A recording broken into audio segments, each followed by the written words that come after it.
आजिकार अष्टम श्रेणी इतिहास विषय वर्चुआल क्लास रे समस्त छात्र छात्री को स्वागत। मु श्री रूपेश कुमार पटेल, सहकारी शिक्षक, सरकारी उच्च प्राथमिक विद्यालय दुबेदांड बालशंकरा ब्लॉक समस्त को आज कालांश स्वागत करुच्ची।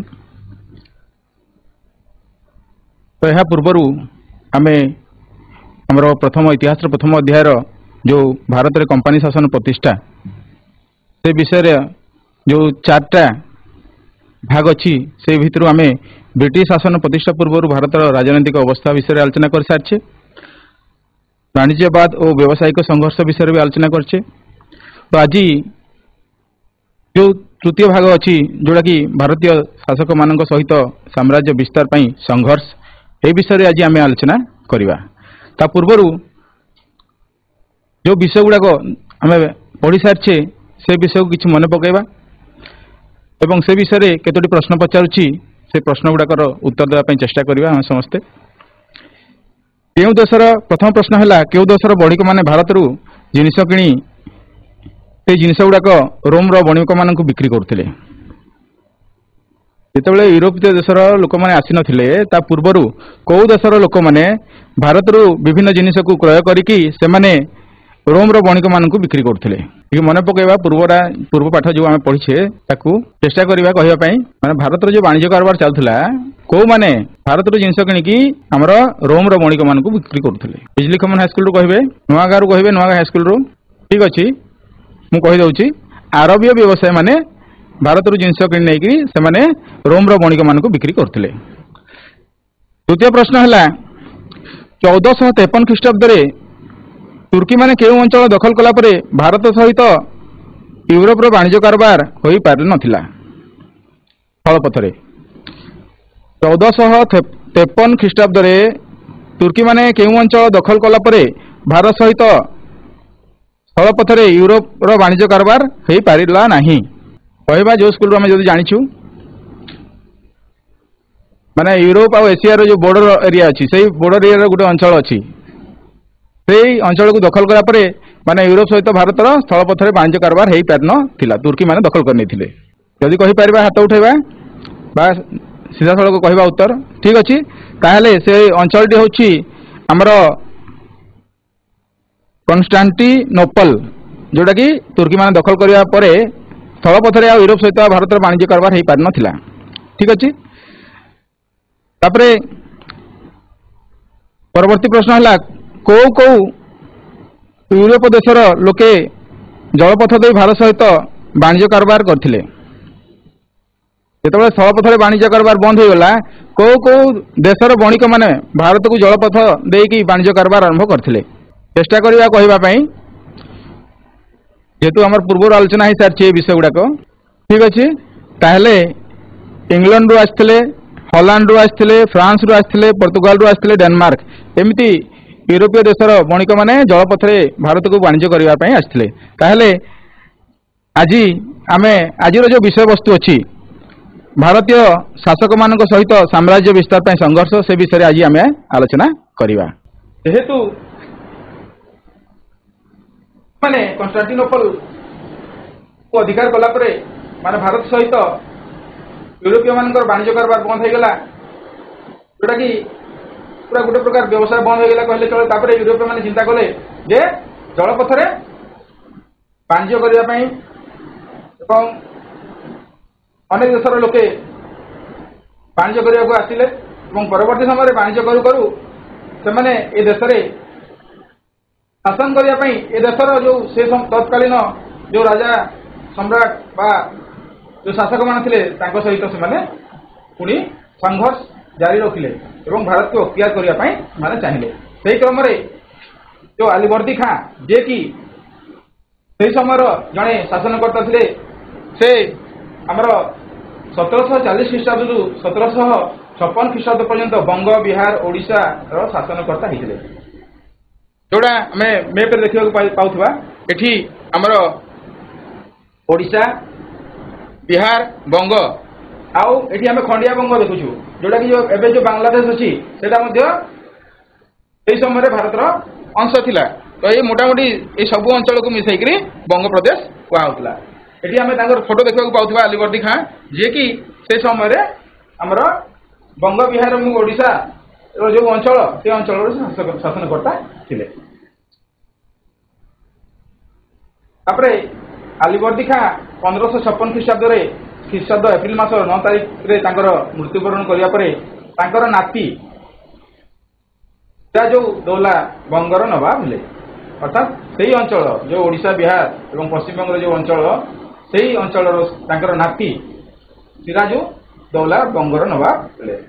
तो जेहेतु वंशानुक्रमिक माने परंपरा थिला वंशर राजा महाराज मरीगले परवर्ती जो वंशधर थे से राजा होते तो नवाब होला संपर्क मान शत्रुता कले जेहेतु प्रत्येक समय आम रामायण जुगर देखा महाभारत जुगर देखा बर्तमान परिस्थिति को देखा सब माने गादी धन दौलत निज निज भितर भी शत्रुता होता है। तो जितेबाला नाती सिराजुद्दौला बंगर नवाब हेले से समय जो संपर्क मान थे से शत्रुता कले किंतु जेतु से चालाक थे तेणु से कौन कले ना निजर बुद्धि प्रयोग करी से परास्त करते निजर जो संपर्क मान शत्रुता करते परास्त करते। तो इंग्रेज मानपर से समय जेहतु इंग्रेज माने भारत उपर वाणिज्य करने आसी जाइए भारत को अख्तियार करने चाहूते तो इंग्रेज मान मनमुखी शासन को सह्य करें ना से समय इंग्रेज मान भारत किसी अंचल दखल करके सारी से अंचल मनमुखी शासन चलते। तो इंग्रेज माने बिना अनुमति कलिकता निर्माण संप्रसारण कार्य कर चलिए जोटा कलिकता मुख्य वाणिज्य कोठी थिला सेठी से कौन कले ना सिराजदौला को न पचारिकी बिना अनुमति कलिकता दुर्ग निर्माण संप्रसारण कार्य मैं दुर्गर जो अन्य दुर्ग तो या तार अधिका अधिका या से कौन कले ना कार्य चालू रखिले। तो यही दुर्ग निर्माण न करने सिराज आदेश देले सह्य कर इंग्रेज मान जो कार्य दुर्ग निर्माण कार्य को एवं से कौन कले ना आदेश देले जे निर्माण न करने किंतु इंग्रेज माने आदेश को अमान्य कर कौन है ना सिराज दौला कौन कले सिराज दौला 1757 ख्रीष्टाब्द कलिकता आक्रमण कले सिराज आक्रमण भय इंग्रेज गवर्नर और अनुगामी माने नदी पार हो पलैले स्थान में फलवेल नूतन गवर्नर हेले अर्थात जो कलिकता शासन कार्य थिला गवर्नर को द्वारा माने परिचालित होता। तो जिते सिराजुद्दौला आक्रमण कले से कौन कले ना कलिकता अंचल जानते आम हुगली नदी बहीकी जाऊँगी तो से भय आक्रमण भय से कौन कले ना से नदी पार होगी पलैले एवं परवर्ती स्थान आमर फलवेल नूतन गवर्नर हिसाब से शासन कार्य चलिए। तो से समय कौन है ना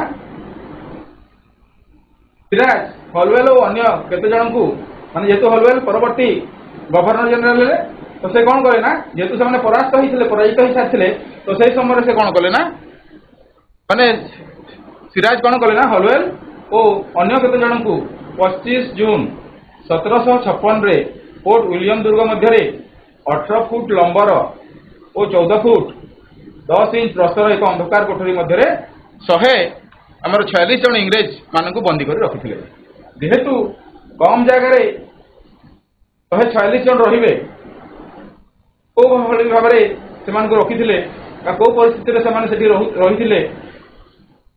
रही जेहेतु कम जगार बहुत लोग रोते तो सेठी असुविधा बहुत निश्चय हो तो सेठी बहुत लोग जेहेतु रहिले गोटे छोटिया जगार तो सेठिकार लोक मानकर माने जो से परिवेश रे उत्ताप वृद्धि पाइला तो गरम जेहेतु कम लोग गोटे जगार कम स्थान में बेसी लोग रहिले निश्चय गरम हम तो गरम होगा कारण देहर जलीय अंश कमिगला देहर जलीय अंश कमिले कौन हम शोष हम तृष्णा हम तो तृष्णार अर्थात उत्ताप एवं शोषे गरम एवं शोषे कौन है ना सही आमर 147 जन मध्य 123 जन प्राण पलि जाता अर्थात 123 जन प्राण त्याग करते जोटा कि इंग्रेज माने अंधकूप हत्या नाम नामित करते माने ସିରାଜ ଇଂରେଜ ମାନଙ୍କୁ ଏଇଭଳିଆ ଦଣ୍ଡ ଦେଇଥିଲେ, ମାନେ କମ୍ ଜାଗାରେ 18 ଫୁଟ ଲମ୍ବ 14 ଫୁଟ 10 ଇଞ୍ଚର ଅନ୍ଧକାର କୋଠରୀ ଭିତରେ ରଖିଦେଇଥିଲେ ଏବଂ ସେଠିକାର ଯେଉଁ ଉତ୍ତାପ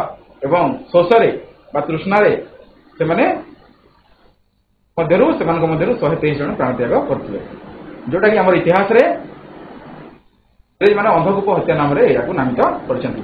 ଏଠି ସେ ପୋର୍ଟ ୱିଲିୟମ ଦୁର୍ଗର ଚିତ୍ର ଅଛି, ଯୋଉଟାକି ଆମର ଇଂରେଜ ମାନେ ସମ୍ପ୍ରସାରଣ କରିଥିବାରୁ ସିରାଜଉଦ୍ଦୌଲା ମନା କଲେ, କିନ୍ତୁ ମନା କରିବା ସତ୍ତ୍ୱେ ମଧ୍ୟ ସେମାନେ ସେ କାର୍ଯ୍ୟକୁ ବନ୍ଦ କରିବାରୁ ସେ ରାଗିକିରି ତାଙ୍କ ଉପରେ ଆକ୍ରମଣ କରିଥିଲେ। ତାପରେ ସିରାଜ କଲିକତା ଅଧିକାର ଖବର ପାଇ କ୍ଲାଇଭ୍ ଏବଂ ତାଙ୍କର ସେନାପତି ୱାଟସନ୍ ମାନ୍ଦ୍ରାଜରୁ କଲିକତା ଆସିଲେ। ଯେହେତୁ ସେହି ସମୟରେ ଇଂରେଜ ମାନଙ୍କର ଖାଲି କଲିକତାରେ ତାଙ୍କର ବାଣିଜ୍ୟ କୋଠି ନଥିଲା, ମାନ୍ଦ୍ରାଜ ମଧ୍ୟ ଯୋଉଟାକି ବର୍ତ୍ତମାନର ଚେନ୍ନାଇ ଆମେ କହୁଛୁ, ସେଠି ମଧ୍ୟ ତାଙ୍କର ମାନେ ବାଣିଜ୍ୟ କୋଠି ନିର୍ମାଣ କରିକି ସେଠି ମଧ୍ୟ ସେମାନେ ବାଣିଜ୍ୟ କାରବାର ଚଲାଉଥିଲେ।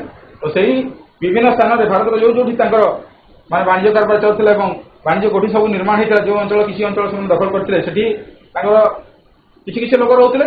ତ ସେହି ସମୟରେ ଯେତେବେଳେ ସିରାଜ କଲିକତା ଅଧିକାର କଲେ, ଇଂରେଜମାନଙ୍କୁ ସେଠି ଆକ୍ରମଣ କଲେ ଏବଂ କଲିକତାକୁ ମାନେ ଅଧିକାର କରିନେଲେ, ସେହି ଖବର ପାଇକରି କ୍ଲାଇଭ୍ ଯିଏକି ଜଣେ ଇଂରେଜ ଚତୁର ଏବଂ ବିଚକ୍ଷଣ ଯୁବକ ଥିଲେ, ସେ କ'ଣ କଲେ ନା କ୍ଲାଇଭ୍ ଏବଂ ତାଙ୍କର ସେନାପତି ୱାଟସନ୍ ମାନ୍ଦ୍ରାଜରୁ କଲିକତା ଆସିଲେ। ସେମାନେ କଲିକତାର ସ୍ଥିତିକୁ ସମ୍ଭାଳିବା ପାଇଁ ସେଠୁ ଆସିଥିଲେ। ଯେହେତୁ କଲିକତାରେ ବଡ଼ ଧରଣର ମାନେ ଆକ୍ରମଣ ହେଇଥିଲା ଏବଂ ଅନେକ ଇଂରେଜ ବି ମାନେ ସେ ଅନ୍ଧକୂପ ହତ୍ୟା ଯେଉଁ ଏବେ ପଢ଼ିଲେ ସେଥିରେ 123 ଜଣଙ୍କର ପ୍ରାଣହାନି ଘଟିଥିଲା। ତ ସେଇ ଖବର ପାଇକି ସେମାନେ କଲିକତାରେ ଆସି ପହଞ୍ଚିଲେ। ସେଠାରେ ପହଞ୍ଚି ସେମାନେ କ'ଣ କଲେ ନା ଚନ୍ଦନନଗର ଅଧିକାର କରି ସିରାଜଙ୍କ ସହ ସନ୍ଧି କଲେ। ଆସିଲା ପରେ ସେମାନେ କ'ଣ କଲେ ନା ସିରାଜଙ୍କ ସହିତ ପୁଣି ତାଙ୍କର ଅଞ୍ଚଳକୁ ପୁଣି ଅକ୍ତିଆର କରିବା ପାଇଁ ଚାହିଁଲେ ଏବଂ ସେହି ସମୟରେ ସେ ଚନ୍ଦନନଗର ଅଧିକାର କରି ସିରାଜଙ୍କ ସହ ସନ୍ଧି କଲେ।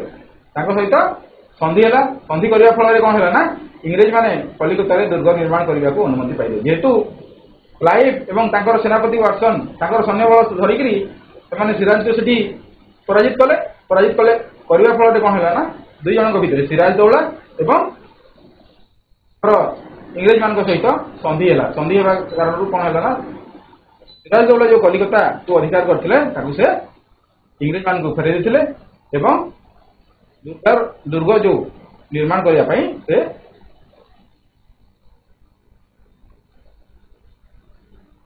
ଏଇଭଳି ଭାବରେ ମାନେ ପୁଣି ଇଂରେଜମାନେ ତାଙ୍କର ଅଞ୍ଚଳ ଫେରି ପାଇଥିଲେ। ତାପରେ ସିରାଜଦୌଲାଙ୍କର ସେନାପତି ମିର୍ଜାଫର ଓ ରାୟଦୁର୍ଲଭ ସିରାଜଙ୍କୁ ସିଂହାସନରୁ ହଟାଇବା ପାଇଁ ଷଡ଼ଯନ୍ତ୍ର କଲେ ଏବଂ ଏଥିରେ କ୍ଲାଇଭ୍ ସାମିଲ ହେଲେ। ଅର୍ଥାତ୍ ପ୍ରତ୍ୟେକ ଥର ଯେତେବେଳେ ଆମେ ଭାରତୀୟ ଇତିହାସକୁ ଦେଖିବା, କେହି ନା କେହି ଭାରତୀୟ ଲୋକ ବିଦେଶୀମାନଙ୍କର ହାତ ବାରସି ସାଜି ଆମ ଦେଶ ବିରୁଦ୍ଧରେ, ଆମ ଦେଶର ଶାସକମାନଙ୍କ ବିରୁଦ୍ଧରେ ଷଡ଼ଯନ୍ତ୍ର କରିଛନ୍ତି ସବୁ ଜାଗାରେ। ତ ସେହି କ୍ରମରେ ସିରାଜଉଦ୍ଦୌଲାଙ୍କର ସେନାପତି ଯିଏ ଥିଲେ ସେହି ସମୟରେ ତାଙ୍କର ମିର୍ଜାଫର ଓ ରାୟଦୁର୍ଲଭ ସିରାଜକୁ ସିଂହାସନରୁ ହଟାଇବା ପାଇଁ ଷଡ଼ଯନ୍ତ୍ର କଲେ। ଯେହେତୁ ଗୋଟେ ରାଜା ବା ଜଣେ ନବାବଙ୍କର ସେନାପତି ହେଉଛନ୍ତି ତାଙ୍କର ଅତି ମାନେ ଘନିଷ୍ଠ ଏବଂ ବିଶ୍ୱାସୀ ଲୋକ, ଯଦି ସେମାନେ ଷଡ଼ଯନ୍ତ୍ର କରିବେ ତାହେଲେ ନବାବଙ୍କର ବା ରାଜାଙ୍କର ରକ୍ଷା ନଥାଏ। ତ ଯେହେତୁ ସେମାନେ ଷଡ଼ଯନ୍ତ୍ର କଲେ ଏବଂ ସେଥିରେ କ୍ଲାଇଭ୍ ସାମିଲ ହେଲେ, ଅର୍ଥାତ୍ କ୍ଲାଇଭ୍ଙ୍କର ପ୍ରରୋଚନାରେ ସେମାନେ ଅର୍ଥାତ୍ କ୍ଲାଇଭ୍ କ'ଣ କଲେ, କିଛି ଲୋଭ ଦେଖେଇଥିବେ ନିଶ୍ଚୟ।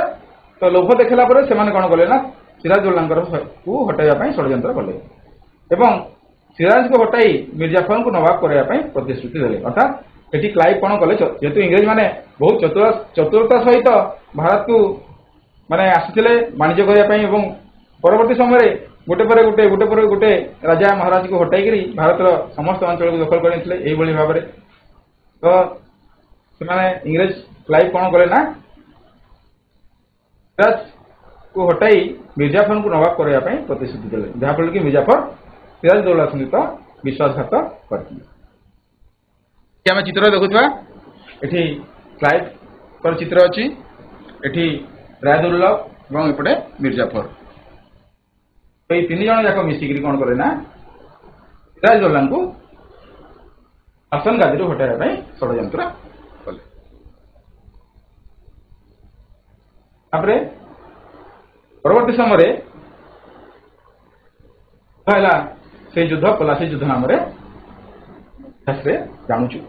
ତ ଇଂରେଜ ଓ ସିରାଜଉଦ୍ଦୌଲାଙ୍କର ମଧ୍ୟରେ ହୋଇଥିବା ସନ୍ଧିକୁ ସିରାଜ ଅବମାନନା କରିଥିବା ଅଭିଯୋଗ କରି କ୍ଲାଇଭ ନବାବଙ୍କ ବିରୁଦ୍ଧରେ ସୈନ୍ୟ ଚାଳନା କରିଥିଲେ। ଅର୍ଥାତ୍ ଆଗରୁ ଯେହେତୁ 3 ଜଣ ମିଶି ଯାଇଥିଲେ, ମାନେ ସିରାଜଉଦ୍ଦୌଲାଙ୍କର 2 ଜଣ ସେନାପତି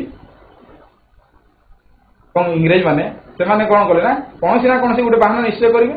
ତ ଇଂରେଜ କଣ କଲେ ନା ସିରାଜଉଦ୍ଦୌଲାଙ୍କ ମଧ୍ୟରେ ଯୋଉ ସନ୍ଧି ହେଇଥିଲା ପୂର୍ବରୁ କଲିକତାରେ ଯୋଉ ଆକ୍ରମଣ କରିଥିଲେ ମାନେ ସୈନ୍ୟ କ୍ଲାଇଭ ତାଙ୍କର ସେନାପତିଙ୍କୁ ଧରିକି, ସେଇ ସମୟରେ ଯୋଉ ସନ୍ଧି କରିଥିଲେ ସେ ସନ୍ଧିକୁ ସେ ମାନୁନାହାନ୍ତି। ଅର୍ଥାତ୍ ସେ ସନ୍ଧିର ଅବମାନନା କରୁଥିବା ଅଭିଯୋଗ କରିକି କ୍ଲାଇଭ କଣ କଲେ ନବାବଙ୍କର ଅର୍ଥାତ୍ ସିରାଜଉଦ୍ଦୌଲାଙ୍କ ବିରୁଦ୍ଧରେ ସୈନ୍ୟ ଚାଳନା କରିଥିଲେ। ଏବଂ 1757 ମସିହା ଜୁନ 23 ତାରିଖ ଦିନ ଭାଗୀରଥୀ ନଦୀ କୂଳରେ ପଲାସି ନାମକ ସ୍ଥାନରେ କ୍ଲାଇଭ ଓ ସିରାଜଉଦ୍ଦୌଲାଙ୍କ ମଧ୍ୟରେ ଯୁଦ୍ଧ ଆରମ୍ଭ ହୋଇଥିଲା। 1757 ମସିହା ଜୁନ 23 ତାରିଖ ଦିନ ହିଁ ଭାଗୀରଥୀ ନଦୀ କୂଳରେ ପଲାସି ନାମକ ସ୍ଥାନରେ କ୍ଲାଇଭ ଏବଂ ସିରାଜଉଦ୍ଦୌଲାଙ୍କ ମଧ୍ୟରେ ଯୁଦ୍ଧ ଆରମ୍ଭ ହୋଇଥିଲା। ଓ ଯୁଦ୍ଧ କ୍ଷେତ୍ରରେ ମିର୍ଜାଫର ଓ ରାୟ ଦୁର୍ଲଭ ବିଶ୍ୱାସଘାତକତା କଲେ। ଅର୍ଥାତ୍ ସେମାନେ ପୂର୍ବରୁ କ୍ଲାଇଭଙ୍କ ଷଡ଼ଯନ୍ତ୍ରର ଶିକାର ହୋଇଥିଲେ ଏବଂ ସେମାନେ ସିରାଜଉଦ୍ଦୌଲାଙ୍କ ସହିତ ବିଶ୍ୱାସଘାତ କରିବା ପାଇଁ ଆଗରୁ ଷଡ଼ଯନ୍ତ୍ର କରିଥିଲେ। ତେଣୁ ସେମାନେ କଣ କଲେ ନା ଯେତେବେଳେ ଯୁଦ୍ଧ ଆରମ୍ଭ ହେଲା ଯୁଦ୍ଧ କ୍ଷେତ୍ରରେ ମିର୍ଜାଫର ଏବଂ ରାୟ ଦୁର୍ଲଭ ବିଶ୍ୱାସଘାତ କଲେ ଏବଂ ଯୁଦ୍ଧରେ ଚୁପଚାପ ନୀରବ ଭାବରେ ରହିଲେ। ସେମାନେ ଯୁଦ୍ଧ ନ କରି ନୀରବ ଭାବରେ ରହି ଅଭିନୟ ମାନେ ନୀରବ ଭାବରେ ରହିକରି ସେମାନେ ଅଭିନୟ କଲେ, ଯୁଦ୍ଧ କରିବାର ଅଭିନୟ କଲେ। କିନ୍ତୁ ସେମାନେ ପ୍ରକୃତରେ ଯୁଦ୍ଧ କରୁନଥିଲେ ବା ଯୁଦ୍ଧରେ ଶତ୍ରୁପକ୍ଷ ସହିତ ତାଙ୍କର ଯିବା ଆସିବାର ନଥିଲା। କାରଣ ତାଙ୍କର ଲୋଭ ଦିଆଯାଇଥିଲା ଯେ ସିରାଜଉଦ୍ଦୌଲାଙ୍କର ଶାସନ ଗାଦିରୁ ହଟାଇଲା ପରେ ବା ତାଙ୍କୁ ହତ୍ୟା କଲା ପରେ ମାନେ ପରବର୍ତ୍ତୀ ସମୟରେ ଆମର ମିର୍ଜାଫରଙ୍କୁ ବଙ୍ଗର ନବାବ କରାହେବ ବୋଲିକି ଯୋଉ ପ୍ରତିଶ୍ରୁତି ଇଂରେଜ ମାନେ ଦେଇଥିଲେ ଏବଂ ଲୋଭ ଦେଖାଇଥିଲେ, ତାରି କାରଣରୁ ସେ କ୍ଷେତ୍ରରେ ନୀରବ ରହିଲେ। ଯାହାଫଳରେ କି ଯେହେତୁ ତାଙ୍କର ସେନାପତି ତାଙ୍କ ସହିତ ବିଶ୍ୱାସଘାତ କଲେ, ଫଳରେ ସିରାଜ ସେଠି ପରାସ୍ତ ହେଲେ। ଅର୍ଥାତ୍ ପଲାସି ଯୁଦ୍ଧରେ ସିରାଜ ପରାସ୍ତ ହେଲେ ଏବଂ ଇଂରେଜ ମାନେ ସିରାଜକୁ ମୁର୍ସିଦାବାଦ ଠାରେ ବନ୍ଦୀ କରି ରଖିଥିଲେ। ମୁର୍ସିଦାବାଦ ଯୋଉଟା କି ବର୍ତ୍ତମାନ ପଶ୍ଚିମବଙ୍ଗର ଗୋଟେ ଜିଲ୍ଲାର ନାଁ। ଆଉ ସେଇଠି ତାଙ୍କୁ ବନ୍ଦୀ କରିକି ରଖିଥିଲେ। ତ ତାପରେ କଣ ହେଲା ନା ମିର୍ଜାଫରଙ୍କର ପୁତ୍ର ମିରନ ବନ୍ଦୀଶାଳାରେ ସିରାଜକୁ ହତ୍ୟା କଲେ। ଯେହେତୁ ମିର୍ଜାଫର ନବାବ ହେବାର ଅଛି, ତେଣୁ ତାଙ୍କର ପୁତ୍ର ମିରନ ଯିଏକି ଯୋଉ ବନ୍ଦୀଶାଳାରେ ଥିଲେ ସେଠି ଯାଇକି ସେ ବନ୍ଦୀଶାଳାରେ ତାଙ୍କୁ ହତ୍ୟା କଲେ।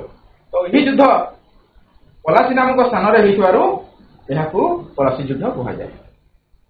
ତାପରେ ମିର୍ଜାଫର ବଙ୍ଗର ନବାବ ହୋଇଥିଲେ। ଏଇଟା ହେଲା ଆମର ପଲାସି ଯୁଦ୍ଧର ଫଳାଫଳ। କିନ୍ତୁ କ୍ଲାଇଭଙ୍କ ସହିତ ସେମାନେ ମିଶିକିରି ସିରାଜଉଦ୍ଦୌଲାଙ୍କ ବିରୁଦ୍ଧରେ ଷଡ଼ଯନ୍ତ୍ର କରିଥିଲେ ଏବଂ ପରବର୍ତ୍ତୀ ସମୟରେ ଇଂରେଜ ମାନଙ୍କର ପ୍ରତିଶ୍ରୁତି ଯାହା ଦେଇଥିଲେ ସେ ଅନୁସାରେ ମିର୍ଜାଫର ବଙ୍ଗର ନବାବ ହେଇଥିଲେ।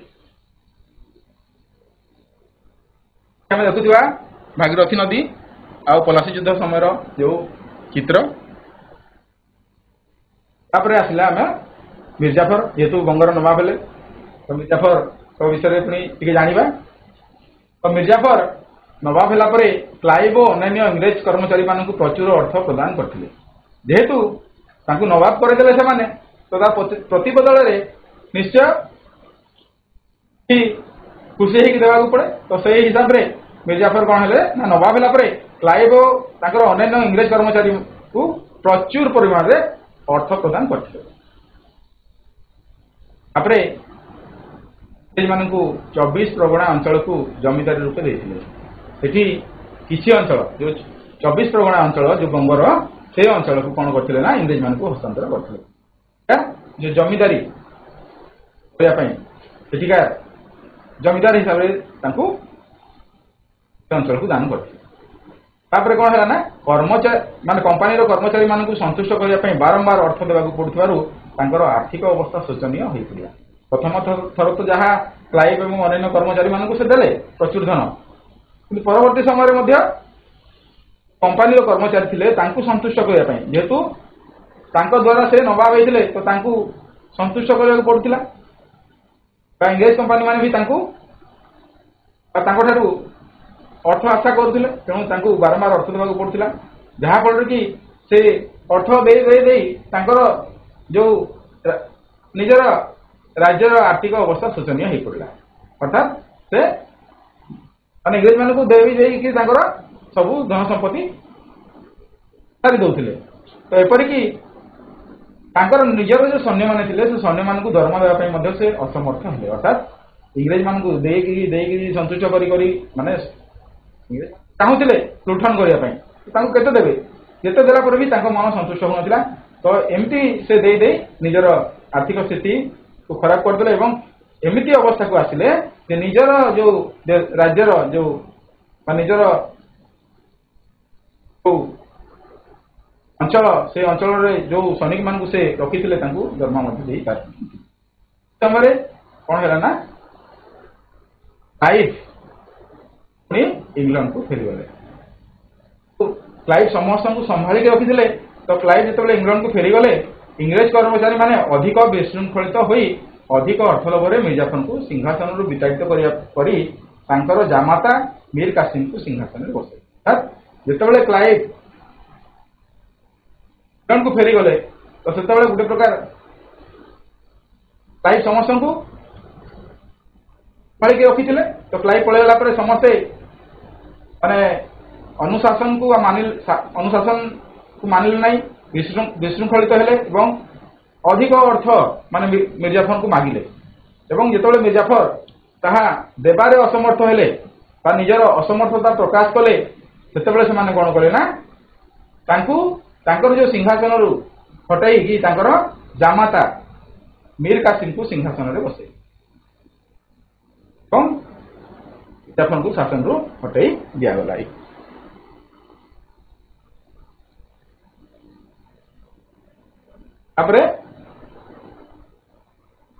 मीर कासिम को राजत्व चलला मीर कासिम पुणी बंगर नवाब हेले मीर कासिम नवाब हेला इंग्रेज मान दूर रही स्वाधीन भाव शासन करने से निज राजधानी मुर्शिदाबाद रु मुंगेर को उठी आइले जेहेतु से जानी इंग्रेज माने किभली भाव माने अर्थ नहीं पूर्ववर्ती नवाब मान परिचालन करते राज्यर आर्थिक अवस्था शोचनीय हो पड़ा सेटा जानला पर से कौन कले ना राजधानी को से बदल देते मुर्शिदाबाद ठारू मुंगेर को उठे नहीं केवल भारतीय बणिक मैंने वाणिज्य कर दौले किंतु कंपानी बणिक मैंने वाणिज्य कर छाड़ कर से समय जेहेतु इंग्रेज माने प्रकार दाबी रखी जेहेतु इंग्रेज मान कारण से नवाब हो पाते तेणु से समय कौन कराई ना भारतर जो वाणिज्य करुवा लोक मान कर बसाऊला किंतु इंग्रेज मान जो बणिक मैंने वाणिज्य करुवा लोक मैंने छाड़ कर दिया अर्थात जेहेतु भारतीय माने वाणिज्य कर दौले जिनसर निश्चय रेट अधिका हम और इंग्रेज मान को वाणिज्य कर छाड़ कर दिया जहाँफल कि इंग्रेज मान जिनस निश्चय कम दर बिक्री हो एका जिनस थे तो इंग्रेज मान जिनस बिक्री होता भारतीय मान जिनस बिक्री होता अर्थात भारतीय मैंने वाणिज्य कारोबार ठीक से कर जेहेतु इंग्रेज मान को छाड़ कराई तो से वाणिज्य कारोबार सुरखुरु चलता अधिक लाभ भी से पाते जोटा कि मीर कासिम सह्य कर ना देशर क्षति होता निजर देशर बणिक मान क्षति होता तेणु से कौन कले ना मीर कासिम भारतीय बणिक मान वाणिज्य कर छाड़ करदे जोटा केवल आगु इंग्रेज मान फल इंग्रेज वाणिज्य कारोबार बाधा सृष्टि होगा अर्थात इंग्रेज मान जिन भी आउ भलसे बिक्री है ना वाणिज्य कारोबार ठीक से पारानी बाधा सृष्टि है तेणु से कौन कले ना इंग्रेज मैंने मीर कासिम को नवाब पदर अपसारण करने सहित युद्ध कले माने इंग्रेज कहारी नुहति केवल स्वार्थ ही सर्वस्व स्वार्थ जड़े पर जड़े माने नवाब को षड्यंत्र करके हटाई गादी हटाई हटाई हटाई हटाई आर्थिक शोषण कर चलले जो माने आर्थिक शोषण कर पारे ना से समय पुणी मीर कासिम को नवाब पदर हटाई से चाहिए सहित युद्ध कले युद्ध कौन है ना मीर कासिम परास्त हो गले। तो मीर कासिम जो परास्त हो गले से समय से कौन अयोध्यार नवाब ସୁଜାଉଦ୍ଦୌଲା ଓ ମୋଗଲ ସମ୍ରାଟ ଶାହ ଆଲମ ମୀର କାସିମଙ୍କୁ ସାହାଯ୍ୟ କରିବା ପାଇଁ ଆଗେଇ ଆସିଲେ। ଯେହେତୁ ମୀର କାସିମ ଇଂରେଜମାନଙ୍କ ଦ୍ୱାରା ପରାଜିତ ହେଲେ ଏବଂ ଯାଇକରି ଅଯୋଧ୍ୟାର ନବାବ ସୁଜାଉଦ୍ଦୌଲାଙ୍କ ସହିତ ଭେଟିଲେ, ତାଙ୍କର ଶରଣ ପଶିଲେ ଆଉ ତାଙ୍କ ସଙ୍ଗେ ସାକ୍ଷାତ କଲେ ଏବଂ ସେହି ସମୟରେ ଆଉ ଜଣେ ସମ୍ରାଟ ଥିଲେ ସମ୍ରାଟ ଶାହ ଆଲମ, ଯିଏକି ମୀର କାସିମଙ୍କୁ ସାହାଯ୍ୟ କରିବା ପାଇଁ ଆଗେଇ ଆସିଲେ। ଅର୍ଥାତ୍ ମୀର କାସିମଙ୍କୁ ସାହାଯ୍ୟ କରିବେ ଏବଂ ଇଂରେଜମାନଙ୍କ ବିରୁଦ୍ଧରେ ଲଢ଼ିବା ପାଇଁ ସମସ୍ତେ 3 ଜଣ ଯାକ ଏକଜୁଟ ହେଲେ। ତେଣୁ ମୋଗଲ ସମ୍ରାଟ ଶାହ ଆଲମ ଏବଂ ଅଯୋଧ୍ୟାର ନବାବ ସୁଜାଉଦ୍ଦୌଲା ଓ ମୀର କାସିମ ମିଳିତ ଭାବରେ ଇଂରେଜମାନଙ୍କ ବିରୁଦ୍ଧରେ ଯୁଦ୍ଧ ଚଳେଇଲେ, ଯୁଦ୍ଧ ପାଇଁ ପ୍ରସ୍ତୁତ ହେଲେ। ସମସ୍ତେ ମିଶିକରି ଇଂରେଜମାନଙ୍କୁ ହରାଇବା ପାଇଁ ସେମାନେ କ'ଣ କଲେ ନା ଯୁଦ୍ଧ ପାଇଁ ପ୍ରସ୍ତୁତ ହେଲେ। ଏଠି ଆମେ ଚିତ୍ର ଦେଖୁଥିବା ସୁଜାଉଦ୍ଦୌଲା, ଶାହ ଆଲମ ଆଉ ମୀର କାସିମ, ଏ 3 ଜଣ ଯାକ ମିଶିକରି କ'ଣ କଲେ ନା ଇଂରେଜମାନଙ୍କ ବିରୁଦ୍ଧରେ ଯୁଦ୍ଧ କରିବା ପାଇଁ ପ୍ରସ୍ତୁତ ହେଲେ। ମାନେ ଯୁଦ୍ଧଟା ସାଙ୍ଗେ ସାଙ୍ଗେ ହେଇଯାଏ ନାହିଁ, ପ୍ରସ୍ତୁତ ହେବାକୁ ପଡ଼େ। ଏବେ ଆମର କିଛି ଦିନ ଆଗରୁ ଅପରେସନ ସିନ୍ଦୁର ହେଇଥିଲା କି ନାହିଁ, ତ ସେ ଆତଙ୍କବାଦୀ ମାନେ ଯୋଉ ଆକ୍ରମଣ କଲେ ସାଙ୍ଗେ ସାଙ୍ଗେ ଭାରତ ପ୍ରତି ଆକ୍ରମଣ କରିଥିଲା କି ନା, କିଛି ଦିନ ସେ ପ୍ରସ୍ତୁତ ହେଇଥିଲା, ତାପରେ ସେ କ'ଣ କଲା ସିନ୍ଦୁର ଅପରେସନ ଷ୍ଟାର୍ଟ କରିକି ପାକିସ୍ତାନ ଉପରେ ଯୁଦ୍ଧ କରିଥିଲା। ତ ଠିକ୍ ସେମିତି କୌଣସି ଯୁଦ୍ଧ ପୂର୍ବରୁ କିଛି ପ୍ରସ୍ତୁତି ହେବାକୁ ପଡ଼େ। ତ ଏ 3 ଜଣ ଯାକ ସୁଜାଉଦ୍ଦୌଲା, ମୀର କାସିମ ଆଉ ଆମର ଶାହ ଆଲମ, ଏ 3 ଜଣ ଯାକ ମିଶିକି ଯୁଦ୍ଧ ପାଇଁ ପ୍ରସ୍ତୁତ ହେଲେ। ତାପରେ ପରବର୍ତ୍ତୀ ଯେଉଁ ଯୁଦ୍ଧ ହେଲା ସେଇ ଯୁଦ୍ଧଟିକୁ ଆମେ ବକ୍ସାର ଯୁଦ୍ଧ ନାମରେ ଇତିହାସରେ ଜାଣୁ, ଆମ ବିଷୟରେ ସେଟା ଅଛି। ତ 1764 ଖ୍ରୀଷ୍ଟାବ୍ଦରେ ବଙ୍ଗର ନବାବ କାସିମ, ଅଯୋଧ୍ୟାର ନବାବ ସୁଜାଉଦ୍ଦୌଲା ଓ ମୋଗଲ ସମ୍ରାଟ ଶାହ ଆଲମ ମିଳିତ ହୋଇ ବକ୍ସାର ନାମକ ସ୍ଥାନରେ ଇଂରେଜମାନଙ୍କ ବିରୁଦ୍ଧରେ ଯୁଦ୍ଧ କଲେ। ଏହାକୁ ବକ୍ସାର ଯୁଦ୍ଧ କୁହାଗଲା। 3 ଜଣ ଯାକ ମିଶିକରି ବକ୍ସାର ନାମକ ସ୍ଥାନରେ ଇଂରେଜମାନଙ୍କ ବିରୁଦ୍ଧରେ ଯୁଦ୍ଧ କରିଥିବା କାରଣରୁ ଏହାକୁ ବକ୍ସାର ଯୁଦ୍ଧ କୁହାଗଲା। ଏହି ଯୁଦ୍ଧରେ ଇଂରେଜମାନେ ବିଜୟୀ ହେଲେ। ତ ବିଜୟୀ ହେଲେ ଯେହେତୁ 3 ଜଣ ଯାକ ନବାବକୁ ହରାଇ ଦେଲେ, ସେଠି ଇଂରେଜମାନଙ୍କୁ ଭାରତରେ ତାଙ୍କର ରାଜ୍ୟର ସୀମା ବୃଦ୍ଧି କରିବାରେ ଆହୁରି ସହାୟକ ହେଲା। ତ ଇଂରେଜମାନେ ବିଜୟ ହେଲେ। ତ ସୁଜାଉଦ୍ଦୌଲା ଇଂରେଜମାନଙ୍କଠାରେ ଆତ୍ମସମର୍ପଣ କଲେ। ଇଂରେଜମାନେ ତାଙ୍କୁ ସସମ୍ମାନରେ ଅଯୋଧ୍ୟାର ନବାବ କରିଲେ। ଯେହେତୁ ସେ ଗୋଟେ ପ୍ରକାର ଆତ୍ମସମର୍ପଣ କଲେ, ଇଂରେଜମାନଙ୍କ ପାଖରେ ନିଜକୁ ସମର୍ପଣ କରିଦେଲେ, ତେଣୁ ସେମାନେ କ'ଣ କଲେ ନା ପୁଣି ଥରେ ତାଙ୍କୁ ଅଯୋଧ୍ୟାର ନବାବ କରାଇଦେଲେ। ଯଦି ବି ହଉ ସେମାନେ ହରାଇଥିଲେ ସେମାନଙ୍କୁ, ତଥାପି ଯେହେତୁ ସେ ଆତ୍ମସମର୍ପଣ କଲେ, ତେଣୁ ତାଙ୍କୁ କ'ଣ କଲେ ନା ଅଯୋଧ୍ୟାର ନବାବ କରିଲେ। ତ ଭାରତୀୟ ଶାସକମାନଙ୍କର ମିଳିତ ତ୍ରିଶକ୍ତି ଇଷ୍ଟ ଇଣ୍ଡିଆ କମ୍ପାନୀର ସାମରିକ ଶକ୍ତି ଦ୍ୱାରା ପରାଜିତ ହେବା ଫଳରେ ଭାରତରେ କମ୍ପାନୀ ଶାସନ ଆହୁରି ସୁଦୃଢ଼ ହେଲା। ଯେହେତୁ 3ଟି ଯାକ ନବାବକୁ ସେମାନେ ହରାଇଦେଲେ, ପରବର୍ତ୍ତୀ ସମୟରେ କ'ଣ ହେଲା ନା ତାଙ୍କର ଶକ୍ତି ଭାରତରେ ଆହୁରି ଅଧିକ ସୁଦୃଢ଼ ହେଲା ବକ୍ସାର ଯୁଦ୍ଧ ପରେ ପରେ। ତ ଇଷ୍ଟ ଇଣ୍ଡିଆ କମ୍ପାନୀ ଶାସନ କାର୍ଯ୍ୟରେ ବିଶୃଙ୍ଖଳା ଦେଖାଦେବାରୁ କମ୍ପାନୀକୁ ଶୃଙ୍ଖଳିତ ଭାବରେ ପରିଚାଳନା କରିବା ପାଇଁ କ୍ଲାଇଭ୍ ପୁନର୍ବାର ଯେଉଁ କ୍ଲାଇଭ୍ ପଳାଇ ଯାଇଥିଲେ ଇଂଲଣ୍ଡକୁ, ପୁଣି ସେ 1765 ଖ୍ରୀଷ୍ଟାବ୍ଦରେ ବଙ୍ଗର ଗଭର୍ଣ୍ଣର ଭାର ଗ୍ରହଣ କରି ବାହ୍ୟ ଓ ଆଭ୍ୟନ୍ତରୀଣ ସମସ୍ୟାଗୁଡ଼ିକର ସମ୍ମୁଖୀନ ହେଲେ। ମାନେ ସେହି ସମୟରେ ଯେହେତୁ ଇଂରେଜମାନେ ବିଶୃଙ୍ଖଳିତ ହେଇଥିଲେ, ମାନେ ଇଂରେଜମାନଙ୍କ ଭିତରେ ଏବଂ ବାହ୍ୟ ଯେଉଁ ଅନ୍ୟାନ୍ୟ ସମସ୍ୟା ଥିଲା, 2ଟା ଯାକ ସମସ୍ୟାର ସେ ସମ୍ମୁଖୀନ ହେଲେ।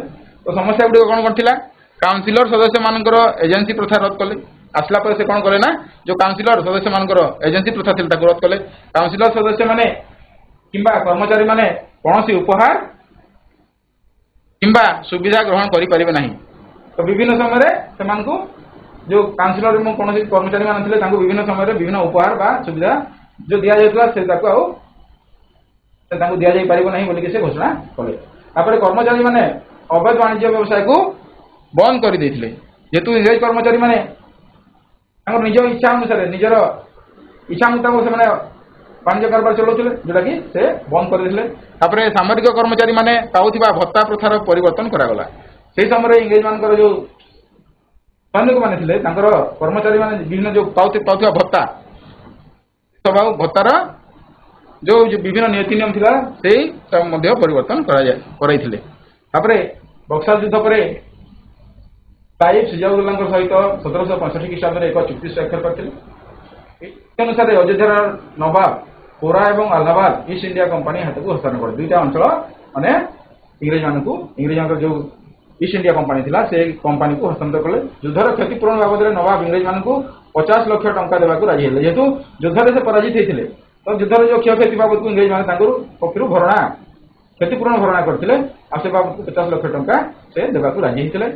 तो निजर निरापत्ता दायित्व नवाब को निज खर्चर इंग्रेज सैन्य मान निज राज्य रखा पड़ा अर्थात जो राज्यर निरापत्ता सिक्यूरीटी सुरक्षा इंग्रेज सैन्य मान रखा पड़ा और से इंग्रेज सैन्य जो रही दरमा देवाक पड़ा निज राजकोष याफल अयोध्यार इंग्रेज मान प्राधान्य प्रतिष्ठित है जेहेतु सुरक्षा दायित्व इंग्रेज मान हाथ रहा तो क्लाइव चुक्ति अनुଯାयी मोगल सम्राट शाह आलम ठारू बंग बिहार ओडिशार आमर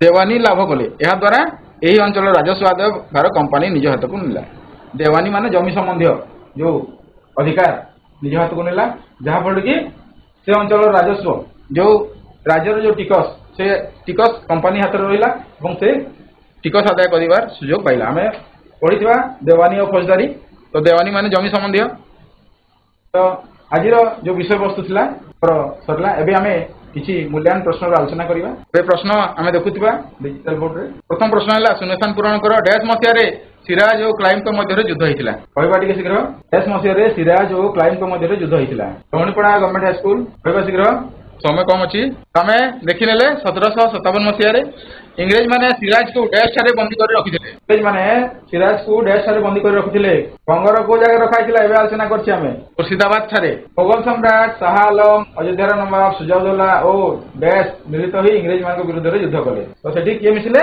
मीर कासिम बहुत सुंदर उत्तर बहुत बहुत धन्यवाद घ नंबर को जीवा डैश ख्रीष्टाब्द क्लाइव पुनर्बार बंगर गवर्नर दायित्व ग्रहण कले डैश ख्रीष्टाब्द क्लाइव बंगर गवर्नर भार ग्रहण करथिले 1765 ख्रीष्टाब्द 1765 बहुत सुंदर बक्सर युद्ध पर सुजाउद्दौला ईस्ट इंडिया कंपनी को डैश और डैश अंचल हस्तांतर करथिले कोरा एवं कोरा बहुत सुंदर उत्तर 2 नंबर प्रश्न को जीवा गोटे वाक्यर उत्तर दियो केउ नदी कूल रे पलासी युद्ध हेतिला को नदी कूल रे पलासी युद्ध होइतिला कहबा शीघ्र भागीरथी बहुत सुंदर उत्तर बहुत बहुत धन्यवाद जाफर किए सिराजउद्दौला पलासी युद्ध रे को मानकर विश्वासघातकता जगु सिराजउद्दौला हारिले बा पराजित हेले दुर्लभ केते ख्रीष्टाब्द रे बक्सर युद्ध होइतिला बक्सर युद्ध होइतिला 1764 बहुत सुंदर बक्सर युद्ध रे को माने विजयी हेले बक्सर युद्ध रे को माने विजयी हेले तदबा बही देखि किरेले इंग्रेज माने विजयी हेले एबे हमर किछि गृह कार्य अछि गृह कार्य को निज निज खाता रे लिखि नबा आउ गृह कार्य रो उत्तर घरे करी आनि कि हमर तो इतिहास विषय हमर शिक्षक शिक्षयित्री खाता रे नोट कर नबा हला अनुकूप हत्या ऊपर विवरणी प्रदान करो हमें विशद भाव रे आलोचना कर साचे नंबर 2 क स्तंभ सहित ख स्तंभ रो मिलन करो शब्द गुड़ा लिखाई आउ से ख्रीष्टाब्द को तार पटे शब्द कौन होइतिला ताकू आमे क स्तंभ सहित ख स्तंभ मिलन पे आज अष्टम श्रेणी इतिहास विषय जो आभासी शिक्षादान कार्यक्रम ये समाप्त करुँ समस्त बहुत बहुत